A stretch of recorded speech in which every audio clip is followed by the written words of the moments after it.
DAZN n'arrive pas à acquérir de l'audience, le monde du football devrait peut-être s'inspirer de l'e-sport français. Bonjour à tous, ici Tazio pour Culture Internet. Aujourd'hui, je vous parle de la façon dont le monde de l'e-sport gère ses droits de diffusion et arrive à battre tous ses records.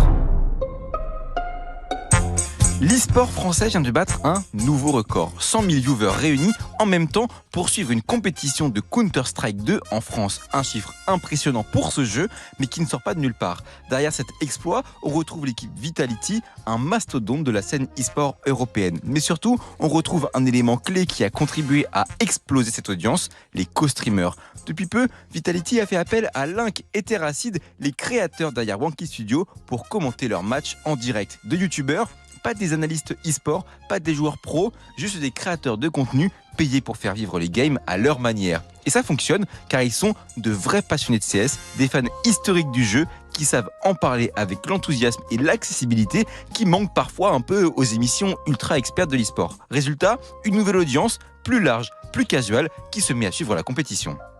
Mais ce n'est pas un simple coup de pub de Vitality. Derrière ce choix, il y a une révolution silencieuse qui transforme la manière dont l'e-sport est diffusé sur Internet. Pendant des années, les compétitions ont été retransmises sur des web TV spécialisés comme OTP qui centralisent la diffusion et proposent des analyses de haut niveau sur le jeu League of Legends. Mais l'arrivée des équipes fondées par des influenceurs, comme c'est le cas de la Carmine Corp avec Kameto, a changé les règles du jeu. Kameto a commencé à négocier ses propres droits de diffusion pour caster ses propres matchs sur sa chaîne Twitch. Et là, tout a basculé. Rapidement, les éditeurs se sont adaptés et ont ouvert les droits de diffusion aux représentants des équipes. Sur League of Legends, ça a commencé notamment avec Kameto, puis le mouvement s'est généralisé. Aujourd'hui, les équipes ont compris que le grand public préfère suivre ses figures préférées plutôt qu'un cast officiel ultra expert. Mais ce modèle pose une nouvelle question. Que deviennent les équipes qui n'ont pas d'influenceurs dans leur rang? Car toutes n'ont pas un Kameto ou un Squeezie pour attirer du monde. Pour exister médiatiquement, elles ont dû s'adapter. Et c'est exactement ce qu'a fait Vitality. Plutôt que de se battre contre ce nouveau paradigme, ils ont recruté Link et Terracid pour élargir leur audience. Une manière maligne de compenser l'absence d'influenceurs en interne et surtout, un signal fort, les équipes traditionnelles doivent désormais jouer avec les créateurs de contenu pour survivre médiatiquement. Ce changement ne fait pas que des heureux. Il a même déclenché un petit drama récent dans la sphère e-sport. Tréton, un des cofondateurs historiques de OTP, a été débauché par une équipe e-sport G2, notamment pour faire du co-streaming. Une décision qui a fait grincer des dents, un visage emblématique de la scène LoL française qui quitte une web TV indépendante pour rejoindre une structure e-sport.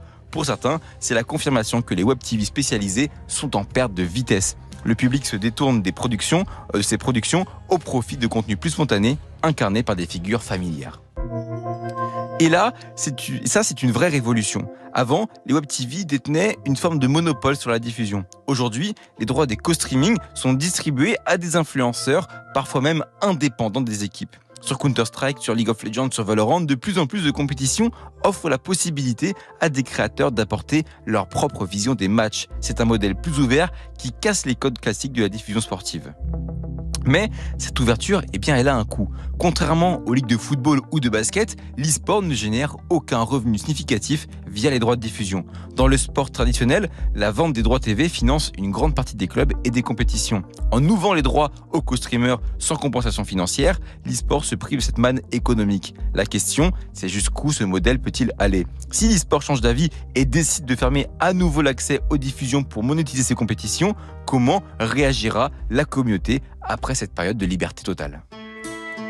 Le co-streaming a transformé l'e-sport en profondeur. Il a rendu les compétitions plus accessibles, plus incarnées, plus proches du grand public. Mais il fragilise aussi certains acteurs historiques et pose la question du financement à long terme d'un écosystème qui ne peut pas toujours reposer uniquement sur le sponsoring et le merchandising. L'e-sport est à un tournant. Va-t-il assumer cette nouvelle ère de diffusion fragmentée ou cherchera-t-il à monétiser ce qu'il a offert jusqu'à ici gratuitement? Une chose est sûre, en attendant, Link et Terracid peuvent continuer à faire exploser les audiences sur CS2 et ça c'est un signe que le paysage de l'e-sport ne sera déjà plus jamais le même.